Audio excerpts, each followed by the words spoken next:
Hey friends, summer's longer days and slower pace invite us to pick up a book, follow our questions, and try our hand at something new. The work of modern software developers is evolving in ways that are both challenging and rewarding. As a developer, it's essential that you cultivate a security mindset. And to help, we've put together a collection of information security books, podcasts, blogs, and hands-on exercises recommended by Veracoders across our development, security, and product teams. From a just-published page-turner to classic frack articles, there's something here for everyone who's interested in becoming more security-minded. So dip your toes in or take a deep dive. Visit www.veracode, that's V-E-R-A, code.com/reading. That's veracode.com/reading.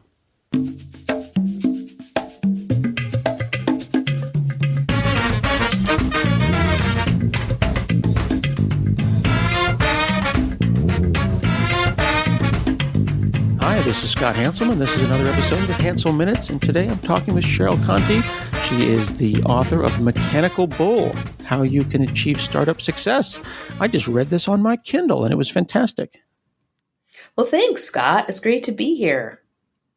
Yeah, this is an interesting story about not just it's functional advice, but it is also your story about how you started.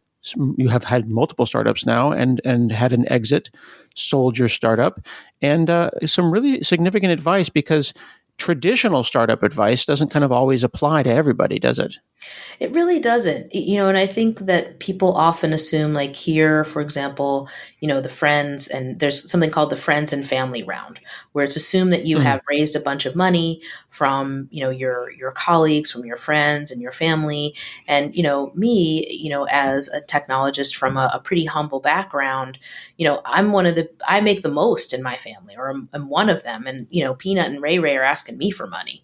Right. So there's my friends and family round would have gathered about $200. So, I think that, I really tried hard in the book to say, look, if you've got a really great idea and you've got the energy and the ambition, no matter who you are, no matter where you're from, here's what you need to know about the life cycle of startups to be successful.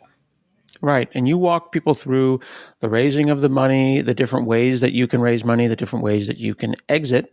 But one of the things that I thought was interesting, just in part one, right off the bat, you asked the question, do you have what it takes? And I know that you feel strongly that kind of the term gatekeeping is important, that we don't want to have gates that we prevent people from entering entrepreneurship, but you do very clearly say that it's not for everyone, and you might need to ask yourself the hard question, are you an entrepreneur? Absolutely. I mean, look, it's part of the American character, right? Of, having your own business, even being your own boss. And that's good. That's a good thing. But look, if your dream is, look, I want to work from home in my pajamas, and I'm going to, quote, be my own boss.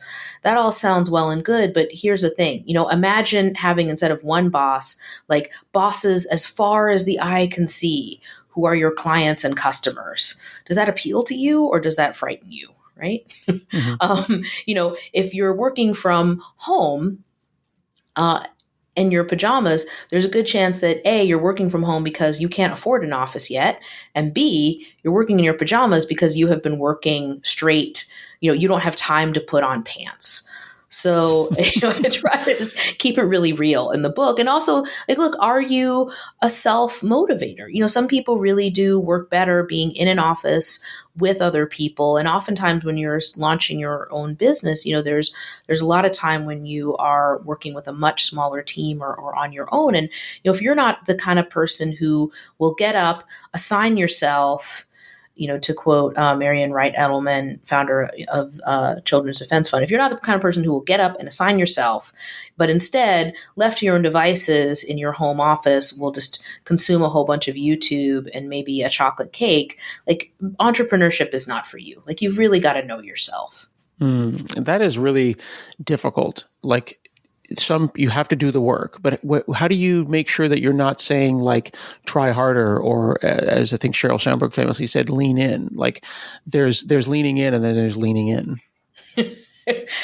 Yeah, look, leaning in doesn't mean the same thing to, Mm-hmm. I think, every person.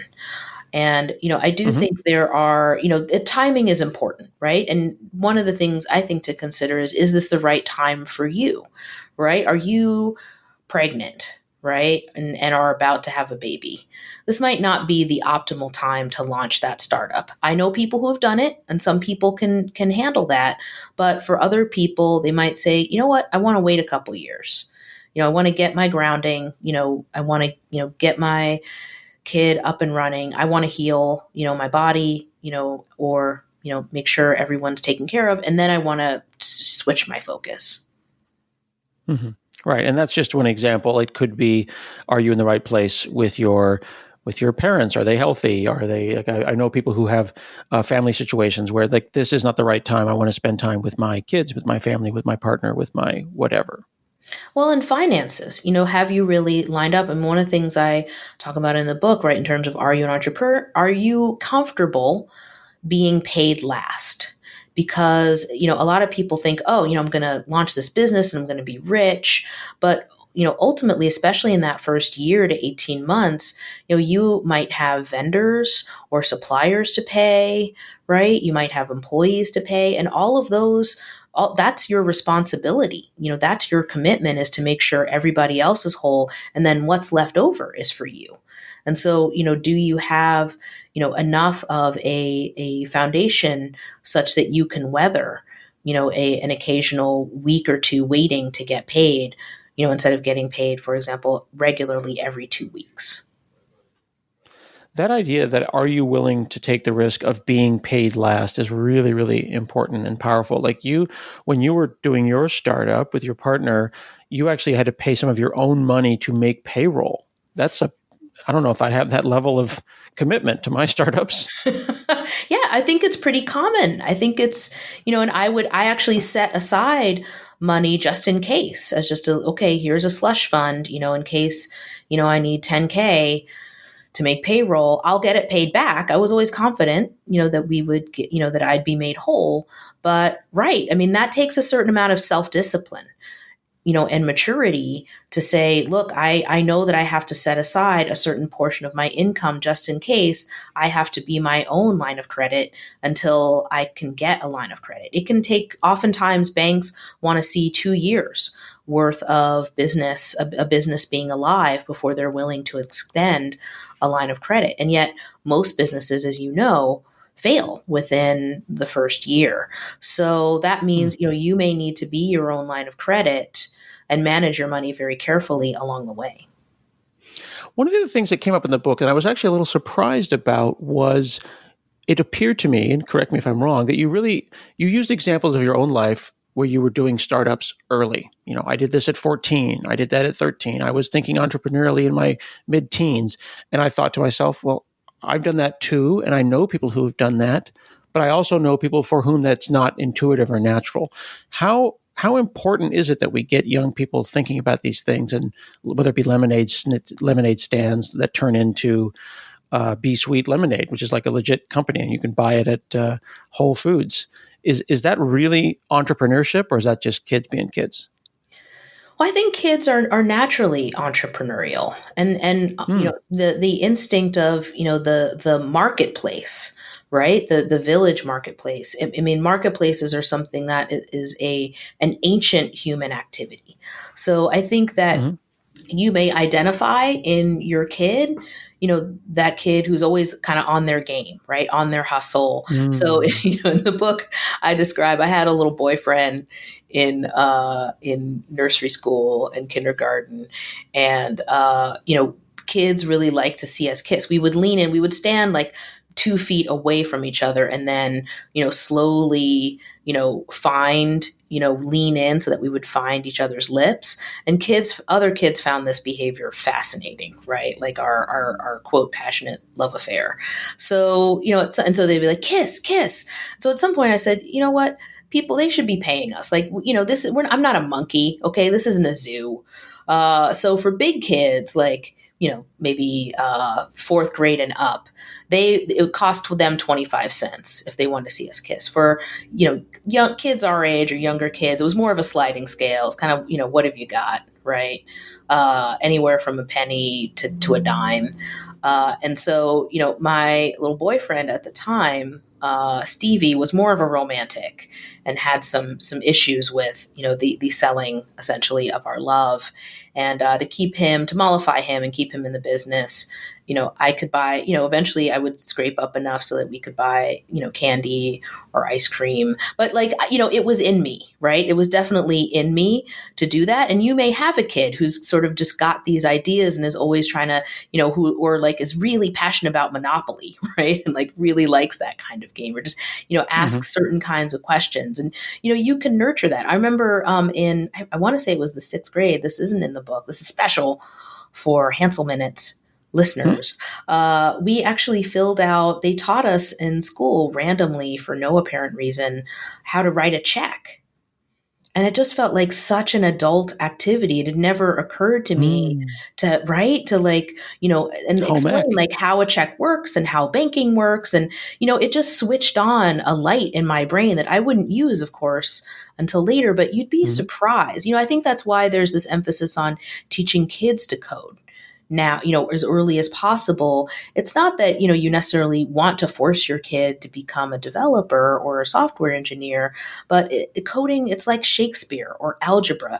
It changes something in your brain, and about you to engage in that activity such that even if you don't use it later, you have opened up new doors and new capacity inside yourself. So that's why I think it's important to encourage entrepreneurship in kids. Even if they don't end up launching their own business, they've learned something about themselves and about how the world works, that's gonna shape them in a positive way.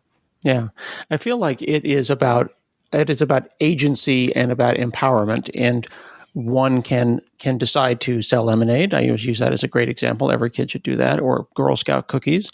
Or if you can, I drew comic book art. So I would draw art, photocopy it, and sell it for 25 cents.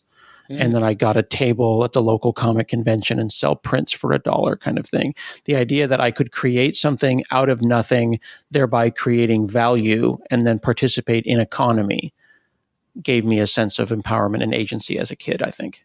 Absolutely. All of a sudden you see yourself as a person who can move independently in the world and who, has created something of value that other people want, as opposed to being someone who is a taker, right? Which as a kid, one feels a lot of the time like a taker.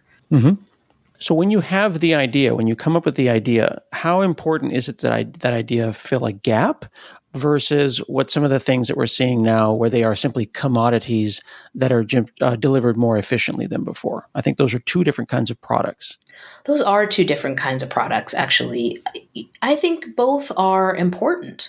Look, I wrote this book such that, anyone who has a great idea and the energy and ambition to unleash that idea into the world, wants to do that in order to improve people's lives. And there's a lot of different ways to improve people's lives, right? One of them, right, is just getting, people food, in a more efficient, faster, healthier way. Right? Everybody eats, food is not new.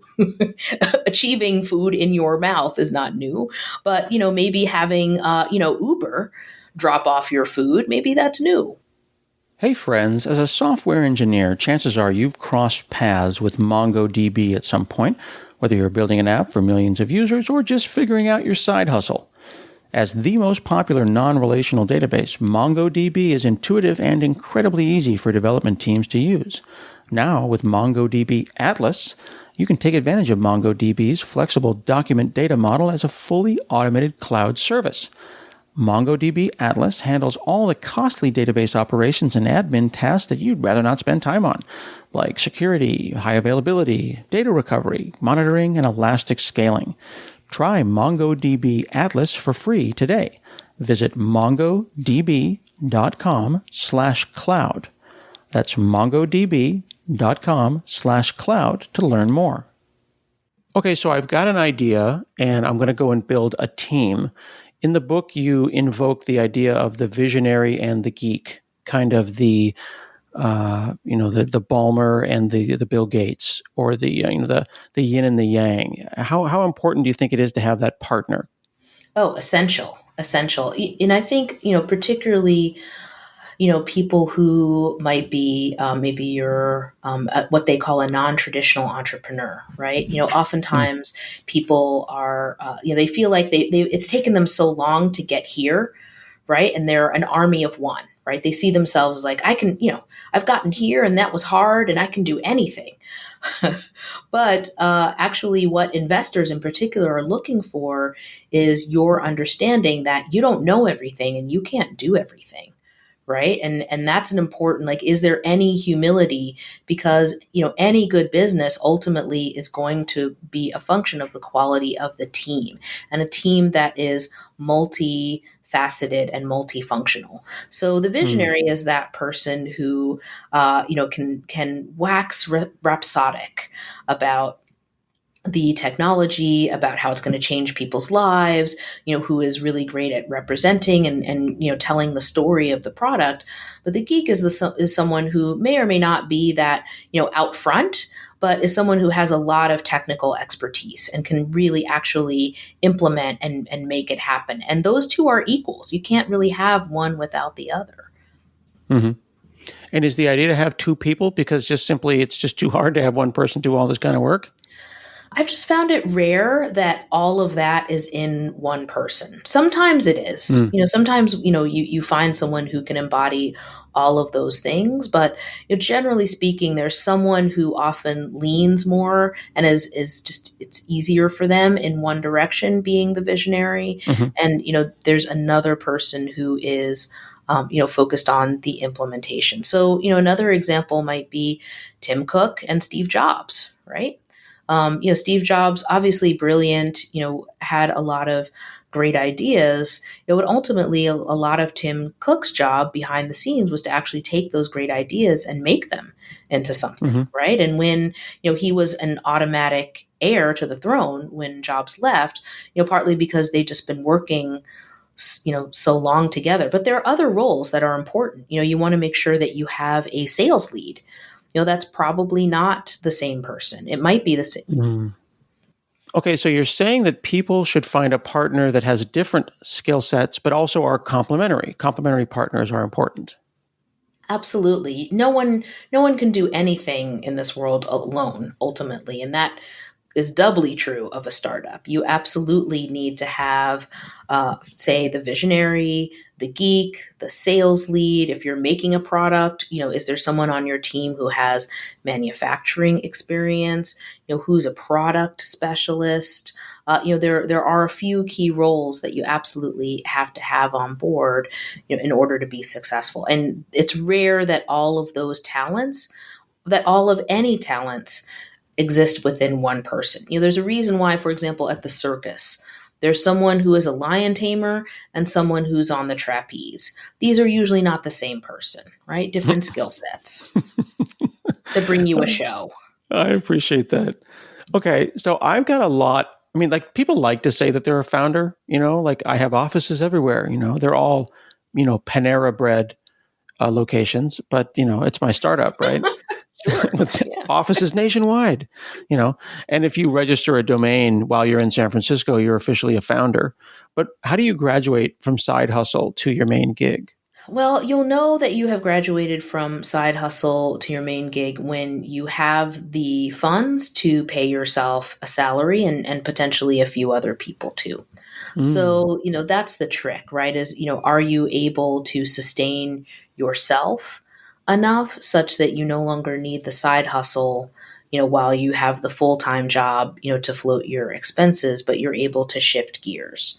So it's actually happened to us where one of our team members, she's a junior accounting professional. She's really smart, but her Instagram influencer business has taken off such that she actually makes more doing that now. And in the foreseeable future, she can see that she can maintain, her expenses and her lifestyle and doesn't need her daytime gig anymore. So, Wow. Yeah, right. It's a new world we're living in. So that just like that's a thing that can just happen. You can just slowly build your side business until it becomes your main business. Until it becomes your main business. And there are a few bridges to get there, right? If you want to accelerate that process, you can actually find an accelerator online or an incubator that can help you start to connect to influencers. You can go to the bank and see about getting a loan and show them your expenses. There are a lot of different programs out there that can help someone go from side hustle to main gig. I don't have any experience in this space, but of course I'm allowed to have an opinion because I'm an armchair quarterback.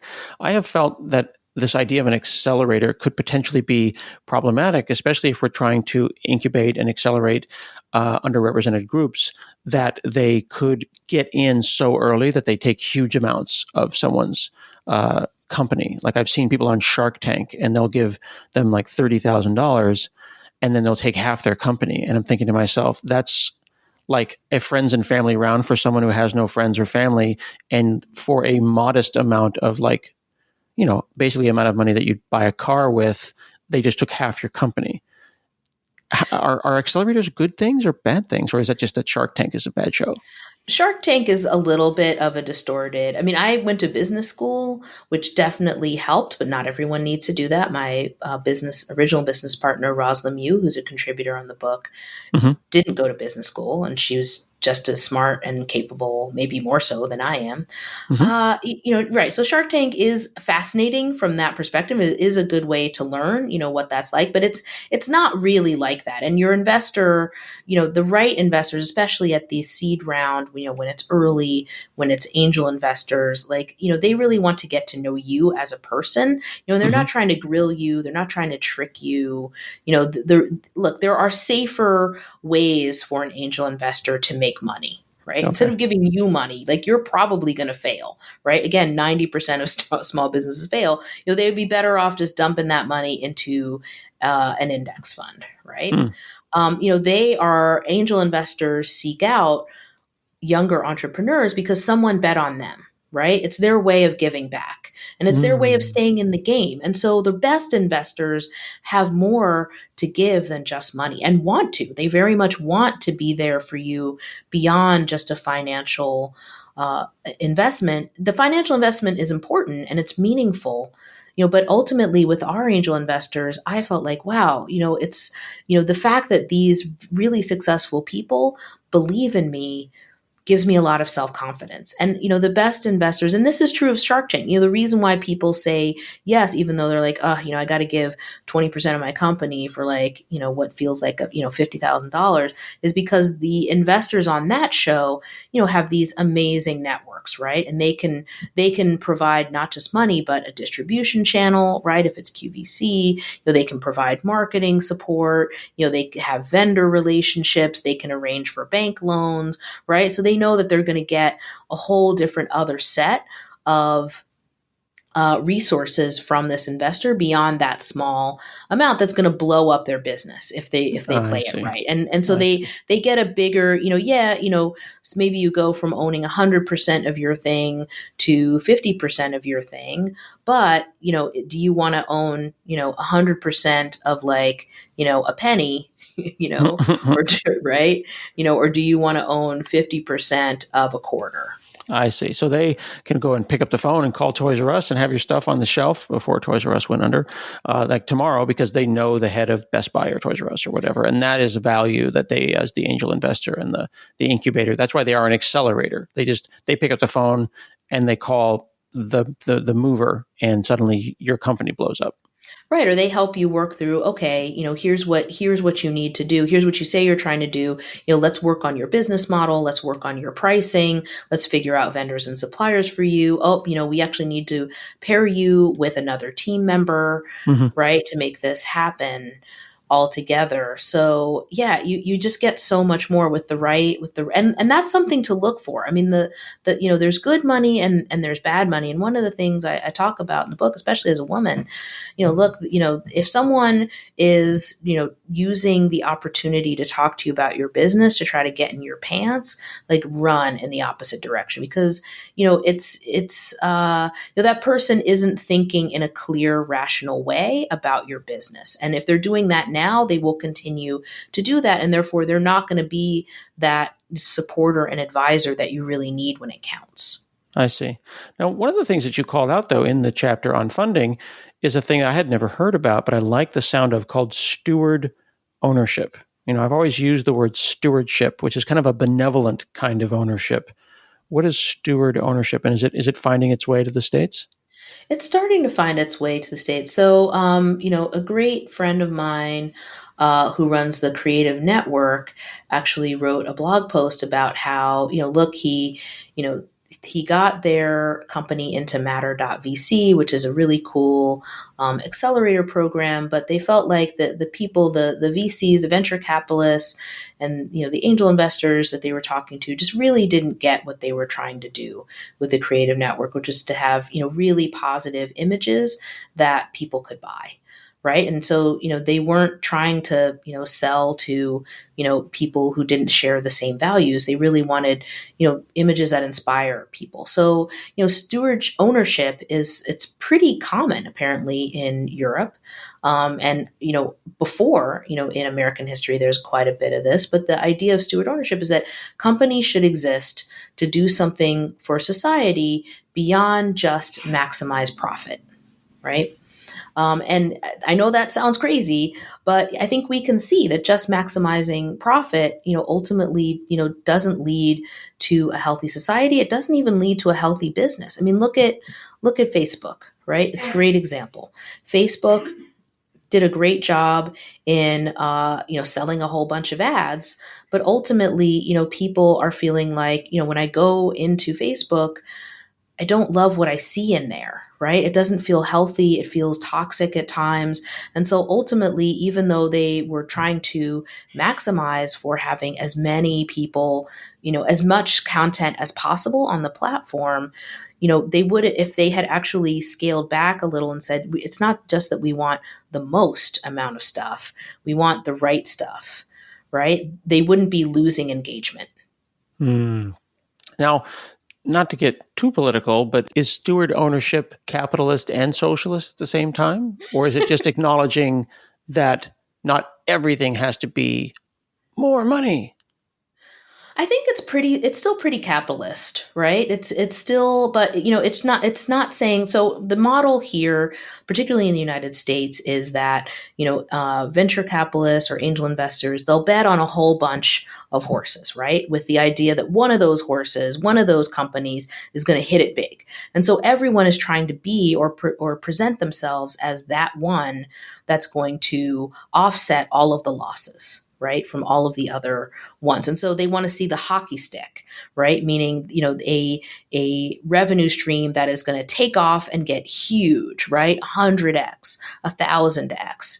They're looking for really what's called a really big exit, right? So when you sell or you have an IPO, like a big company like Twitter or just recently Uber, they're looking for that big, big payoff because all of the other 90% of their bets are likely to fail. Now, instead, with ownership, with steward ownership, it's capped dividends, or they're sometimes called demand dividends. And what it says is, look, once you reach, a certain amount of revenue, you start paying back the profits to the investors until they've received, say, 5x or 10x their initial investment. So that does two things. It means that the investors get a pretty good return on their money, right? That is safer. In many ways, this makes it a safer bet for an investor, but it also means that they don't have to push towards a sale. It means that, you can actually extend past that 5 to 7 average year if you're a successful business, before you have to exit by either acquisition or IPO. You can keep your business quite a bit longer. Mm-hmm. And you cover the full life cycle. You cover, you have two parts to the book, but you go all the way through bootstrapping it, funding it, making a pitch deck, how to deal with investors, what the investor expects of you, kind of investor relations, spending, giving your experience and yours and Roz's experience running your businesses and how to not burn too much cash, all the way out to an exit strategy. And there are multiple potential exit strategies for your company. You talk about a three-way exit, IPO, being acquired, and you actually call out failing as a potential exit. Failing is the most frequently occurring exit. Unfortunately, that's why I call the book Mechnical Bull, in part, is because it's such a wild ride. One day you think, oh my gosh, we made this incredible deal. We're going to be rich. The next day you're like, wow, it was a great ride. We had a lot of fun. We did some cool stuff, but it's over, right? This is, and it can feel that way all the way through. I mean, even at the point when we were, in conversations, with our eventual purchaser, our eventual acquirer. I mean, there were points where we weren't sure the deal was going to go through. I mean, which is why I tried to cover the full life cycle so that people feel like they have the tools and the info they need at every stage to actually get to the other side. It's a tough ride. Well, you can check out Mechnical Bull on Amazon. I picked it up for my Kindle, and you can follow Cheryl on Twitter. Thanks so much for chatting with me today. Thank you so much. I really appreciate it. And folks can also find us at dobigthings.today or dobigthings.com, which is my new company.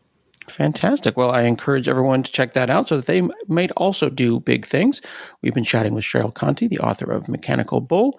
This has been another episode of Hansel Minutes, and we'll see you again next week.